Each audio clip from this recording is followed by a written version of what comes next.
Я провожу походные условия заточку с помощью болгарки и круга по металлу. Можно брать круг шлифовальный или отрезной.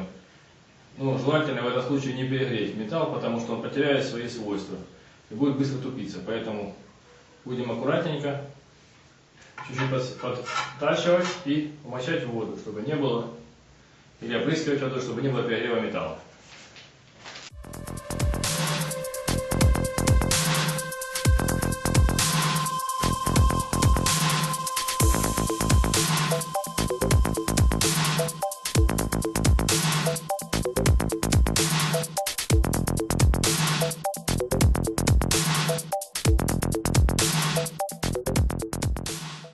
Опрыскиваем и точим дальше.